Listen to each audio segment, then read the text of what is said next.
Orar sem cessar, meu Deus do céu. Então eu tenho que rezar terço o dia inteiro, eu tenho que falar jaculatórias o dia inteiro, eu tenho que orar Pai Nosso, Ave Maria o dia inteiro, eu tenho que falar com Deus o dia inteiro. Mas peraí, como é que eu vou fazer isso? Orar sem cessar? Se Paulo antes está dando uma lista de outras coisas para eu fazer. Ele falou para eu ter reconhecimento por aqueles que trabalham, me ajudam. Ele falou para eu estimar com amor aqueles que cuidam de mim. Ele falou para eu conservar a paz. Ele falou para eu estimular, melhorar a vida daqueles que andam em vida complicada. Ele falou para eu encorajar os desanimados. Ele falou para eu sustentar os fracos. Ele falou para eu ser paciente. Ele falou para eu tomar cuidado para que ninguém retribua o mal. Ele falou para eu fazer sempre o bem. Ele falou para eu estar alegre sempre. Tudo isso ele está dizendo do 12 ao 16. Quando ele chega no 17, ele fala orar sem cessar. Aí você fala, mas como é que eu vou orar sem cessar se eu tenho tanta coisa para fazer? Não, querido. Presta atenção, meu filho. Orar sem cessar é isso. A grande prática da oração sem cessar é você fazer o que Paulo falou antes. Ter estimas pelos outros, cuidar dos necessitados, ajudar os fracos, aqueles que estão em vida desordenada, você orienta, você ter paciência com quem precisa de paciência, você retribuir o mal do outro com o bem, você procurar motivos para estar sempre alegre. Este pacote é orar sem cessar. Orar sem cessar, portanto, não é ficar falando orações. Orar sem cessar é viver em oração, na prática. Porque a melhor oração é amar. Tem até uma musiquinha antiga. A melhor oração é amar. A melhor oração é amar. Se não sabes amar, tu não deves orar. A melhor oração é amar. Conhece isso? Então aí está. Aí está o que é orar sem cessar. Para Paulo, olha o que eu botei ali. Oração é o seu modo de ser. Se você pega o Pai Nosso, quem é da Bíblia mais, acessa lá o Evangelho de Mateus, acessa o Evangelho de Lucas, que eu explico o Pai Nosso versículo por versículo. Vai lá na Bíblia mais e acessa as aulas do Pai Nosso, tanto no Evangelho de Mateus quanto no Evangelho de Lucas. Explica o Pai Nosso, versículo por versículo. O Pai Nosso, por exemplo, é mais do que uma oração para ser repetida. O Pai Nosso é um plano de vida, é um modo de ser. O Pai Nosso é um estilo de vida. É uma prática que você tem que fazer. Então, orar o Pai Nosso não é só repetir as palavras do Pai Nosso, é viver o que a oração está dizendo. Isso é orar sem cessar. Vamos ver mais um? Carta de Tiago. Vamos lá. Tiago. Cadê o Tiago? Capítulo 4.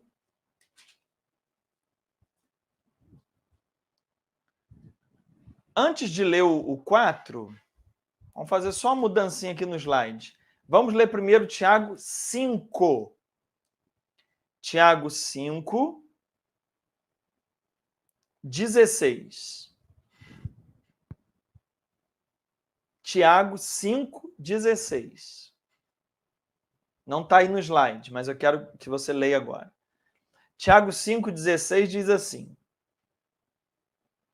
confessai, pois, uns aos outros os vossos pecados. Essa parte eu não vou comentar hoje. E aí ele continua: e orai uns pelos outros, para serdes curados. Presta atenção agora. A oração fervorosa do justo tem grande poder. Ué, a oração fervorosa do justo tem grande poder.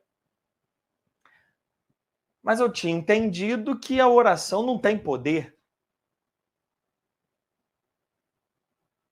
Aqui está dizendo que a oração fervorosa do justo tem grande poder. A oração tem poder ou não tem poder? Lembra que eu falei? Tem uma oração que a gente diz que tem poder, mas não tem nenhum poder. Que é aquela oração que a pessoa fala firme, fala alto, fala grosso, quer impor a Deus, quer que aconteça do jeito que ela fala, ela até treme para falar. Isso é hipocrisia, é oração de quem nem tem fé. Porque quem tem fé num pai, não fala assim com o pai. Confia, né? Mas aí eu disse, tem uma outra oração que tem poder. É a oração que você se coloca à vontade de Deus.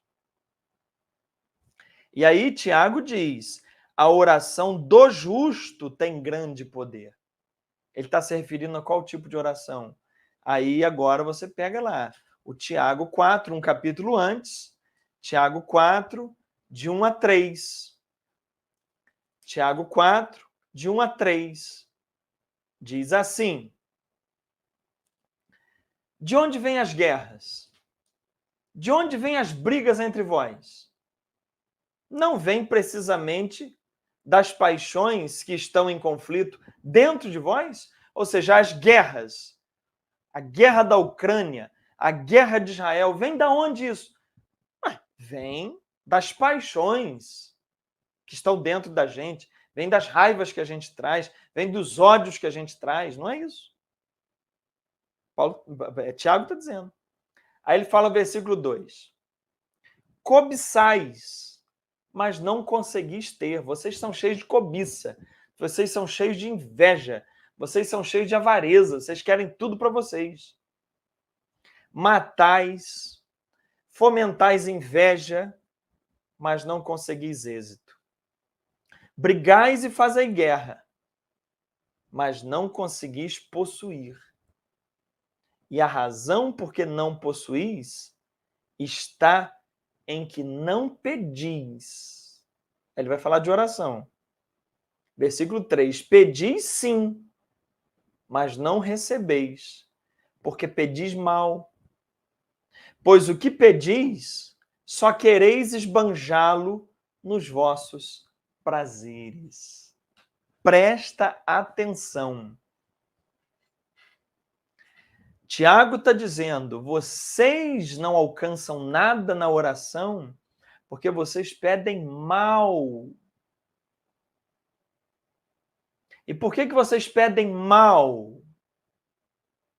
Vocês pedem mal porque vocês só pedem coisas cheias de orgulho, cheios de vaidade, coisas que são para vocês, para resolverem os seus problemas. Vocês fazem de Deus um ídolo, não um Deus. Vocês fazem de Deus um ídolo resolvedor dos seus problemas. Problemas que muitas vezes você cria.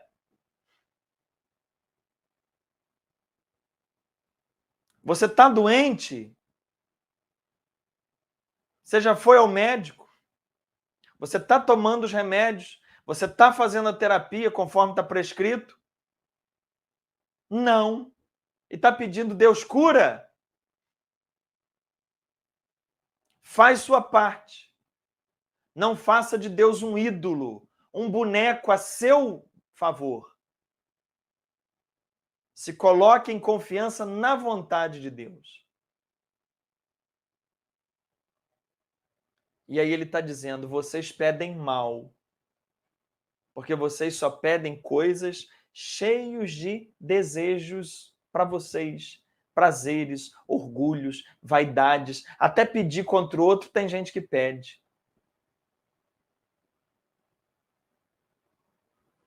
E aí, isso ele disse no capítulo 4. Aí no capítulo 5, 16, que a gente leu, é que ele vai dizer, a oração fervorosa do justo tem grande poder, porque o justo, ele não vai orar essas besteiras.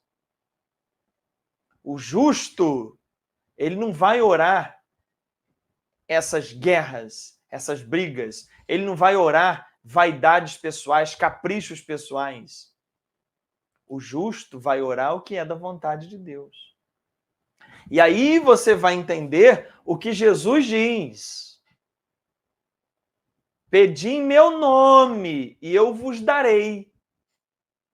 Mas pedir em nome de Jesus não é fazer uma oração qualquer e no final dizer em nome de Jesus. Não. Pedir em nome de Jesus é fazer uma oração que Jesus faria. E qual é a oração que Jesus faria? A oração de seja feita a vossa vontade. Não a oração de seja feita a minha vontade. Então, pedir em nome de Jesus é fazer uma oração que Jesus faria. A oração que o justo faz, que tem grande poder, não é a oração que Tiago descreveu no capítulo 4, oração cheia de capricho pessoal, cheia de vaidade, cheia de desejos próprios. Não. Isso está errado, isso está fora. Então, olha o que eu anotei ali no slide. Para Tiago, a oração não funciona enquanto faço dela um instrumento de capricho pessoal.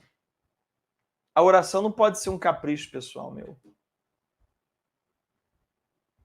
E, por fim, vai pegar o João 14, que é o orar em nome de Jesus. Para a gente finalizar, abre aí João capítulo 14, versículo 13. Olha aí. Jesus falou assim, ó. Já vamos abrir os dois? Deixa eu pegar meus marca-página aqui, que agora achei os marca-página bom pra caramba.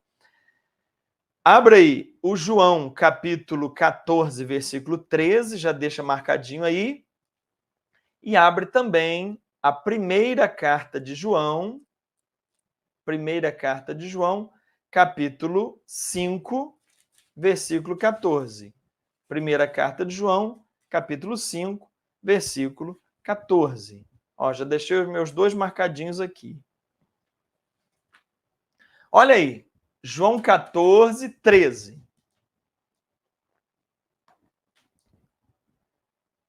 E o que pedir de Jesus falando na última ceia com os discípulos?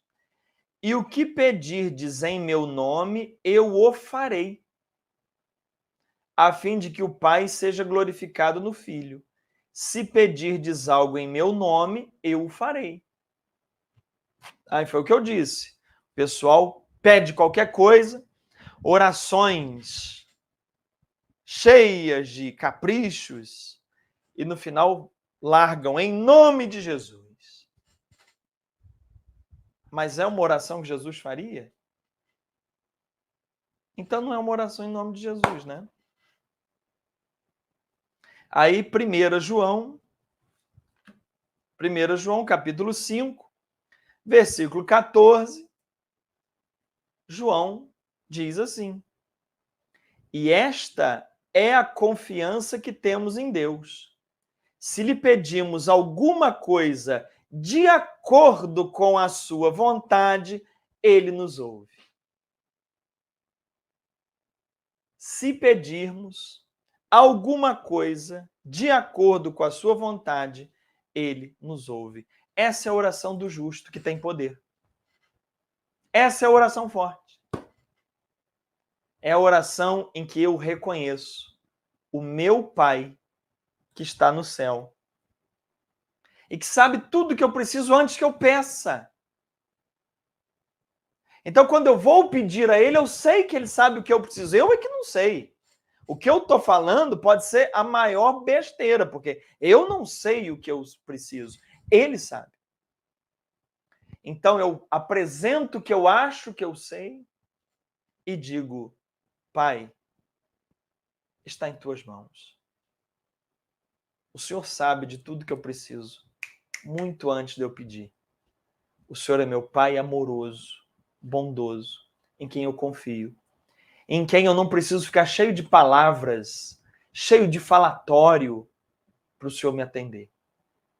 O Senhor me atenderá dentro da sua vontade. Só que eu te peço, Senhor, faça a sua vontade em mim. Se o meu problema for igual ao problema de Lázaro, que vai servir para a sua glória, que seja feito assim. Porque o que interessa é que seja feita a vossa vontade. E você descansa em paz. Porque você não precisa ficar perguntando toda hora para o seu pai se o colégio está pago e se tem comida amanhã. Ele é teu pai. Trate Deus como Deus, não como um ídolo.